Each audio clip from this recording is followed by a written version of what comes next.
What's the longest process I know you said don't get me started, but I'm just interested. What is the longest or the most amount of interviews you've had a candidate go through? 7 months. Whoa. 7 months. It was outrageous. It was outrageous. Yeah, it was outrageous. Listen, I still have PTSD from it. No, yeah, and imagine what the candidate feels like. The candidate still took the job. They took the job. Yeah. I get it. At least they got offered the job. Look, if we go back to what you were saying earlier about, it can be quite costly and a risk, if you get the wrong candidate. So I get it. There's that fear to pull the trigger and get someone on board. And I mean, when I was doing recruitment, I thought I was a pretty good recruiter. I used to hire quite a lot of people. Now I would say I had about a 90% success rate. I had quite a few good individuals, but there were times when I had got it wrong as well, and it happens. But you do still need to take a risk. If you don't take any risks in life, 7 months. That's imagine what that person could have done in 7 months in that company, as opposed to just going in circles, having a discussion. After a point, what's left to talk about? Yeah, I mean, this was a bit of an odd circumstance, because they offered him the role, he rejected it, then they asked me to go back to him, then they offered the role, he accepted it, but then got a counter offer and rejected it. It was a really, really, really shit process. Sounds like a toxic but relationship at the same time, to me. Yeah, but at the same time, it was a 9-stage interview process as well. So it was, a bit from column A and a bit from column B. So, but look, typically speaking, I've got clients that have a standard 6 interview process, and you get to a point where you're just having the same conversation over and over and over again, and go, who else do I need to tell this story to? Why can't they make a decision? And the candidates do start to get disenfranchised with the whole process. But at the same time, it's my job as a recruiter to massage that process and make sure that there's open lines of communication and everyone knows what's going on. If you know what the interview process is up front, it makes it much easier to go through the process, which is why I tell my candidates it's an X amount of interviews. This is the interview stages, who you'll be interviewing with, and break it down. And that way, if they get to interview 4 and what else do I have to do? As we discussed earlier in the process, it's a 6-stage process. You're at stage 4. You've still got these 2 stages. Prepare for that to be the case, and then there's no noses out of joint. I can tell you though, from a candidate's perspective, it'll be quite nerve-wracking, because each interview is stressful. And imagine getting to stage 5 and then not getting the role. It'll be quite painful. You feel like all this time, all this energy is wasted. You want it to go quickly. You want to take the Band-Aid off. Yes, no.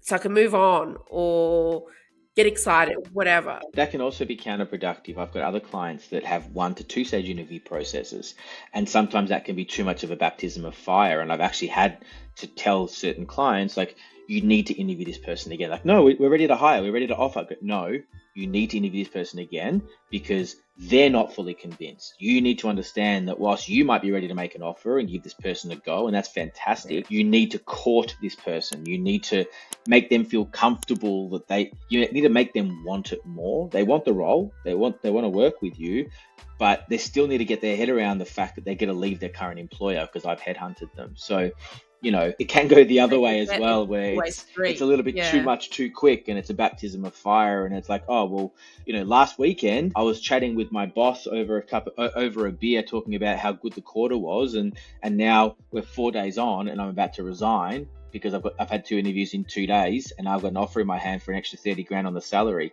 Whoa. I wasn't ready for this. I wasn't ready to go from one weekend being happy to the next weekend being sad. So you've also got to, it can go the other way as well. So it's a finding a good balance. That's true. You're right, especially with the headhunting, because they need to come around to it. It's not like they've made the active decision to get up and start looking.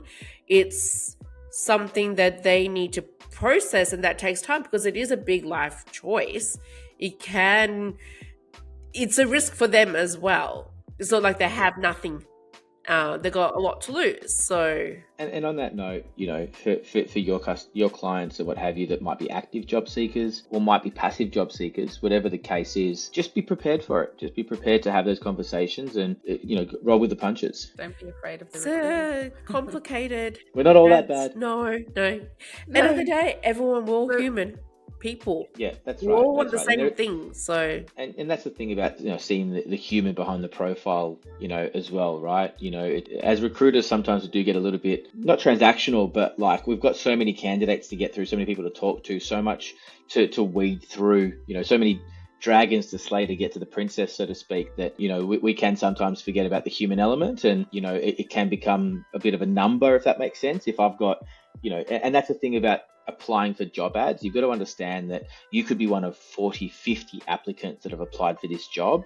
So to bring it full circle around our conversation, your CV is what will separate you from the competition, right? That's why you got to understand that if a recruiter's being dismissive with you or what have you, understand that there's a lot of people that have applied for this role or have inquired about this role or whatever the case is. So, I would recommend reach out to the recruiter or the hiring manager or whoever they are and have an elevator pitch ready to go. I've applied for this role. I know you've probably got 50 other applicants. I appreciate you working your way through it. Can I just take a minute of your time to explain why I feel I'd be really suitable for this role? Do you have time now, or can we put a spot in your diary and get... Love it. And I couldn't agree more. You got to stand out, and that's a really effective way of doing so. You got to skip the queue a little bit. So yeah, if you can, you're always worth a try. Before we get into the nitty-gritty of this topic, we just wanted to check in and say that if you believe that you need some assistance and that we could help you, reach out to us today, check out our website, join our newsletter. We'd love to be in touch. We wanted to quickly mention that subscribing to the podcast is the best way to support the show and ensure you never miss an episode. It's super easy.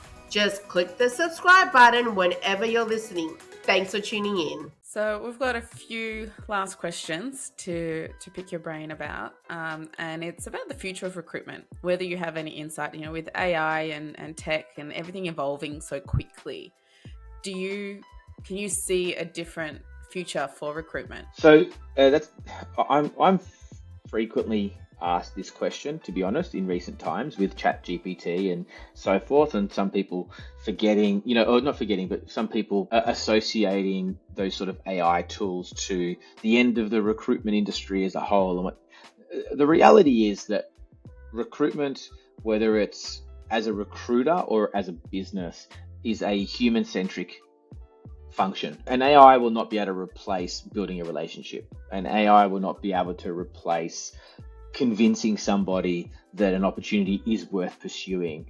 The reality is that in my role as a recruiter, and I've said this often, is that my job is actually just putting two people in the same room. That's all I have to do. I have to find the people. So when a client reaches out to me and says, I have job X, I need you to find me someone, my job is to get that client in front of the right people in a room together. And that's fundamentally what it is, right? I've lost count of how many times someone has said, no, I'm not interested in that business. And just purely based on me being an affable individual, I've brought them around to just go and have a cup of coffee. If you walk away and you say, it's not for me, then great.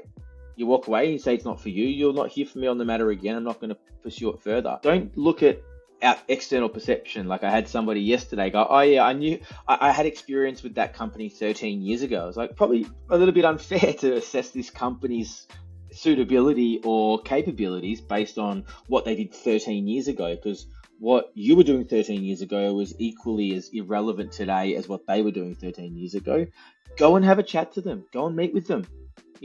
What's the worst that can happen? You walk away and go, I was right, and you've wasted an hour of your time, and I'm sorry, I'll even pay for the coffee. And AI won't replace that. AI will replace a lot of things. And in fact, I'm currently building workflows with AI, but that's more about the repetitive tasks and the research-based tasks. It's not about the human element of what do you want? How can they provide what you want? What do they want? And how do you provide what they want? And bridging that gap and then putting context around that. AI can record a conversation and create an email based on that conversation to then send to your client about that candidate's capabilities. Those sorts of things exist. And so they're tools that will facilitate the recruitment process. They won't replace it, in my opinion. No, it makes sense. Thank you. I've built a career around hoping that Mm. that I'm right. Well, it makes sense. I mean, I think that human element is the key. When this video interviewing is now, a thing for round one. And I sincerely believe a lot of companies are missing out on good employees because that person can't on the spot give them a 1 minute story when sometimes you need to take a moment to think about, hang on, what is the best example I'm going to talk about to you right now?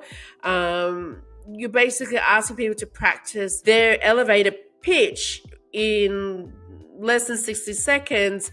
So they have to become suddenly someone they're not, and practice and be not authentic, disingenuous, just to be seen, to then be authentic again. Like I get it. You think you're going to save time by filtering people out, but I feel that you're missing a lot of good people. It's like exams. Everyone learns differently, and this standardized schooling and this exams and all that might not necessarily bring out the best from everyone and the real abilities and talents of everyone. So there needs to be a little bit more of a flexibility in how you engage with people, and I think that AI would not allow for that at all. Yeah. Like I said, it's the human element that it misses. Again, it's got its place. You've actually It does. It helps. Yeah. It's a psychic. It's got its place, but it's a tool. Yeah. It's a tool. It's a tool. It's not, psychic. It's making life easier. So you mentioning the video recorded interviews actually also triggered another question. Sorry to add another one in here, but we've been hearing a lot of video resumes starting And CVs. people saying it's really popular. I've actually never Video cover letters as well. video cover letters. So video applications. I don't know anyone yet who has done one, but you hear all the influencers talking about how this is the new trend. Have you seen a video application? Do any of your clients want people to apply this way? It's non-existent in my world. I'm sure it's out there, and there's plenty of people that are doing it, and companies that are asking for it, accepting it. I'm pretty sure you can load a video cover letter to your Seek profile, etc. But it's not something that's entered my realm. Okay, it's good to know that it's not far and wide just yet. Look, it's a good way to stand out if you wanted to, but I would have it more as a link in your resume rather than replace. I think it also depends on what industry you're in, what market you're in, and what your job is like. Yeah. I'm sure that there are certain markets and industries and jobs where it's prevalent, and there are others like mine where it's non-existent. So for job seekers listening today, if there was only one thing that they needed to remember about how to better position themselves in today's market, what would it be? Keywords and information on your CV. Brilliant. Great. Nice. Straightforward. Yeah, keywords and information on your CV and your LinkedIn profile get you found. You're one of 50 people that are applying for a job. That reduces your odds. Being found as one of 50 people in a LinkedIn search increases your odds because someone's actually looking for you. Absolutely. And for anyone who wants to connect with Sheba or work with you, where should they go? What's the best way to take next steps? Yeah, I mean, you'll find me on LinkedIn.